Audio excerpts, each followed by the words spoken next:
What's going on? This is Tackers, Community Manager of Empires and Allies. Really excited to give you a quick little breakdown of the research abilities in the game today. What we're going to be doing is taking a look within the research base and seeing all the different powers and attacks that you're able to upgrade. So thanks for joining me. Let's go ahead and dive right into the game and take a look. So right now we're looking at my game. I have a level 13 research agency. Let's go ahead and dive into it and see everything that's in here. There's a lot to go over, so I just want to make a video especially for this. You definitely want to know your upgrades. This will help you plan your attack strategy, and it will, in the end, kind of make you a better player to understand all the upgrades that are available. So we'll start with offense. Offense are when you're attacking another base, these are your troops. So you're going to want to level these up per the style that you want to play. First we're looking at Rangers. I have my Rangers leveled up to 7 currently. These are your ground troops. It says Rangers are all-purpose fighting force made up of riflemen, rockets, and medics. Weak versus enemy infantry, and strong versus the spider drones.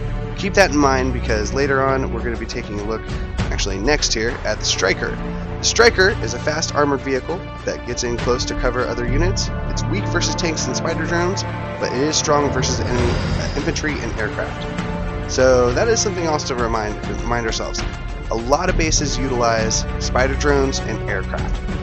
You're going to want to have a healthy balance of ground troops and vehicles that can take out either the spider drones or the air attacks rather. So let's continue looking. I keep hitting volume. Sorry about that. Next up, we have the tank. The tank is heavily armored, hard-hitting combatant, weak versus aircraft and spider drones, and strong versus enemy vehicles and defense structures. Next up, we have our attack drones. Attack drones are light, fast swarms that hunt and kill enemy defense structures, weak versus anti-air defense and enemy infantry, strong versus ground target. So this is something to remind ourselves. Enemy attack drones, they, in my gameplay, they kind of are the ones that go first. So I would definitely recommend you leveling these up as much as possible so you can get as much hit points as you can to make them last longer. I usually utilize my attack drones, I think, the wrong way. Next up, Tomahawk, level 7. I have an unmanned ground vehicle, provides long-range area clearing fire support. Weak versus aircraft and nearby enemies, strong and long range. So these are a godsend. I usually end up winning my matches with the Tomahawk just because of the fact that it sits in the back and just fires nothing but missiles down on the area that I'm looking for. So these are highly utilized in my attack strategy. Next up, we got the Stealth Tank. Stealth Tank is an invisible hunter firing an EMP burst. Remember, EMP is what's going to stun the enemy. So stealth tanks can shut down enemy defenses. They are weak versus enemy infantry, strong versus enemy vehicles and defense structures. Stealth tanks I don't utilize as much personally. However, I have been on many maps where they are the bane of my existence. So take a look into stealth tanks. They're a lot of fun. Up next, we got the helicopters, Apaches. Apaches provide overwhelming airborne firepower that can win any battle. Weak versus Patriots and domed aerial defenses, strong versus ground targets. So, helicopters, Apaches, you're going to want to send them out, clear out the ground units, but watch out for any sort of air defense. They are very vulnerable. Next up is going to be the CNC vehicle. You can see I have not unlocked that yet. I need to. But the CNC vehicle is a force multiplier, so it hacks enemy defenses and boosts nearby allied units. It's weak versus enemy vehicles and strong versus enemy defense structures. So this goes in tandem with kind of your boost. This vehicle, while it's running with your troops, it's going to have an area of effect that is going to boost your boost your allies, make them faster, stronger. So just imagine what this, in conjunction with the boost that you can apply to your troops, could do. After that, we got the Medevac. Now, I have not unlocked this one yet either. The Medevac provides battlefield repairs and healing. The others may live is their motto. Weak versus enemy units and strong to support the allies. So this is exactly what it sounds like. It's your medic, it's your health. It's going to hang in there and heal you while you're sending your units into battle. So make sure and have a nice balance when you unlock these of both the CNC and the medic vehicle. Medevac as it's going to help you improve your gameplay. Next up, we have the LGL Troop. LGL troops use laser-guided lightning to quickly melt away enemies. They are weak versus aircraft, but very strong versus enemy defense structures. These guys are who you're going to want to send in to destroy the buildings, to destroy those air defense buildings that are taking out your helicopters. These are very strong. They use laser-guided lightning, and definitely something you want to look forward to unlocking in the future.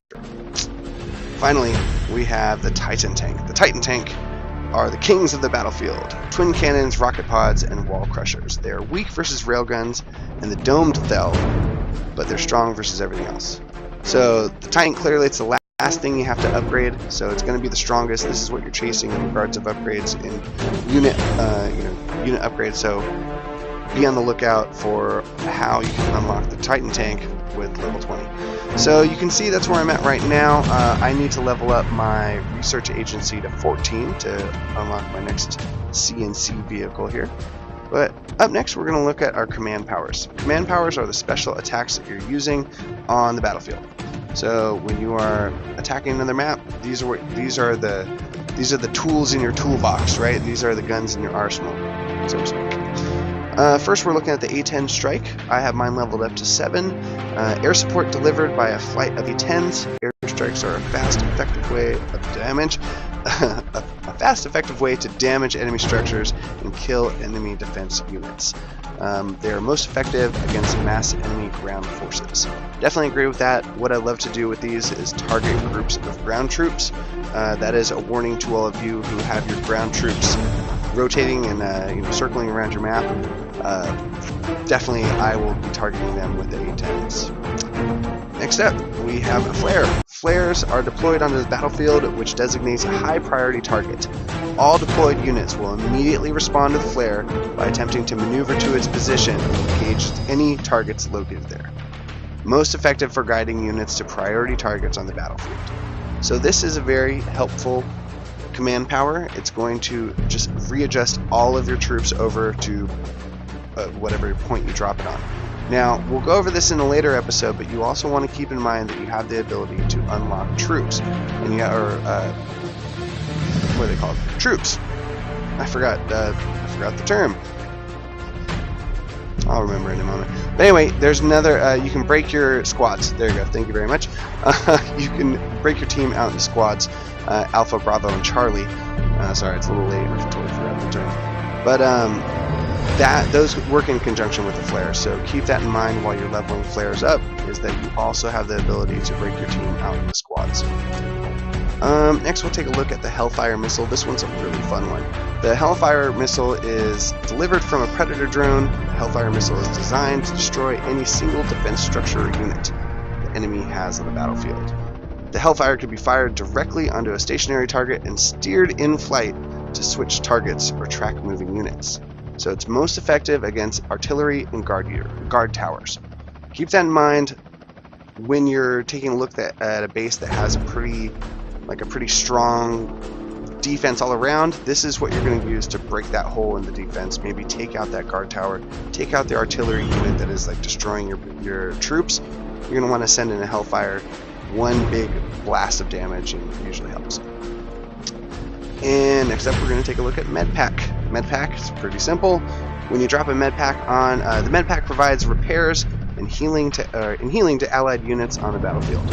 Any allied forces with the Medpack's deployment radius will regain health. Most effective when applied to units concentrated in a small area. So pretty simple. When you drop a health pack down, there's going to be a radius of effect. Anything within that radius is going to get a health boost. Those are very helpful to you on the battlefield. Alright, let's take a look at EMP. I have mine up to level 3 right now. The EMP delivers a short burst of electromagnetic energy over the target, causing all structures, drones, and vehicles within the area to temporarily shut down. Most effective when deployed on enemy defenses just before the allied units come into fire. So this is your stun. When you drop down the EMP, whatever unit you drop it down on is going to freeze. Send your troops in there, take out that structure, you're going to be good to go. Next up, we got, this one's a fun one, the Orbital Strike. I have mine up to level 4 right now. The Orbital Strike is a high-energy particle weapon fired from satellites in orbit over the battlefield. During firing, the commander can direct the beam's path, most effective at burning down a single critical enemy structure. This is a really good attack to use, very effective when there's something directly or maybe a line of items that you want to cause damage or take out. So what you'll do is you'll put down your finger, you can guide the laser around with your finger and really just kind of craft the destruction. Next up, we're looking at Combat Stim. Now, the Combat Stims are dispersed over allied units in battle to provide a boost to their speed and damage. Most effective when deployed over close packed units engaging with enemy defenses. So, in short, this is your boost. You're going to want to throw this on a group of a group of your troops. It's going to make them faster, stronger, more effective. Finally, we have the fun one. The one that everybody's chasing is the Tactical Nuke. Once you, just the description is, the tactical nuclear missile is designed to deliver devastating destruction to a significant portion of an enemy's installation. The weapon also leaves a lingering area of radiation that degrades and kills any units and structures that survive the initial blast. Most effective at softening a base prior to the full-scale attack. So, I hope you all are reading along with me with these details. There are some very good hints dropped within them. This tactical nuke is what you're going to use when you're high-level base. You want to just maybe weaken a certain part of it, carve that hole into their defense, and really make your attack there. So I have not yet unlocked the tactical nuke. Looking forward to it. Finally, we're going to go over the base defense upgrades. These are it's pretty simple. The things that guard your base. These are the items and units and troops that are going to defend your base while you're getting attacked from other players. So you definitely want to keep an eye on your upgrades here because this really counts towards your medal count, which we're all playing for. So first up, we have commandos. Commando squads combine miniguns and javelin missiles to provide exceptional base defense.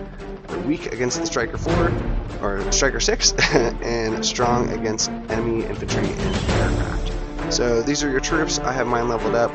They circle the base. If you have them, you drop down a rally point. You can have them either rotate from rally point to rally point, or you can have them stationary, maybe hidden behind some trees. So commandos definitely want to have some down. Next up are spider drones. Spider drones are autonomous patrol robots designed to swarm and kill enemy vehicles, weak versus enemy infantry, and strong versus enemy vehicles. So spider drones are great. They're what you want to take out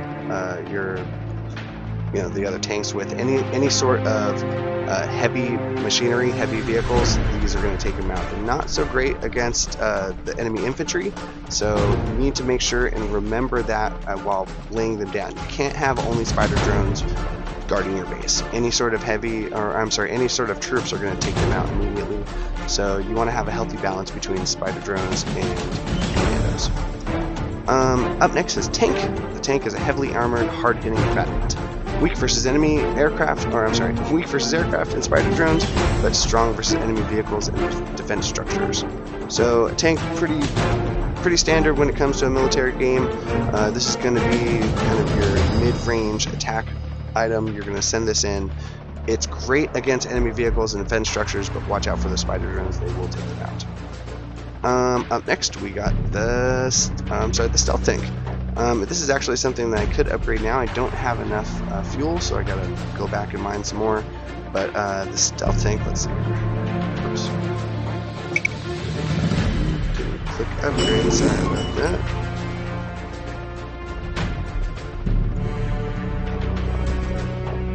There we go, sorry about the delay there. Invisible hunters firing EMP bursts. Stealth tanks can shut down enemy defenses. So these are very similar to what we have in the attack side of things, but these are going to guard your base. So keep in mind, if you're starting to notice that maybe like bigger units are coming in and taking out your artillery or maybe your guard towers or something, you're going to want to drop a stealth tank down not drop. They're already on your base, but you're going to want to have a healthy amount of stealth tanks, so you can stun those things coming in. those heavy units, a stealth tank is going to kind of stun them and allow your other defense structures and units to work on taking them out. So recommend stealth tanks. Up next, we got the Apache. Very similar to the attack side of things. These are going to be your air defense in this case. So they're going to be strong against ground targets and weak against Patriot missiles and domed area defenses. Next up, we got the MLRS. MLRS is a long-range, heavy-hitting rocket launcher, weak versus nearby enemies, but strong at long range. So these are close to the missile launchers. I would say these are pretty similar. I have not unlocked mine yet. Looking forward to it.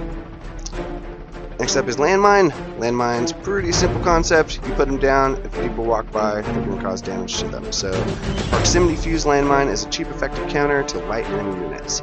They damage any enemy nearby.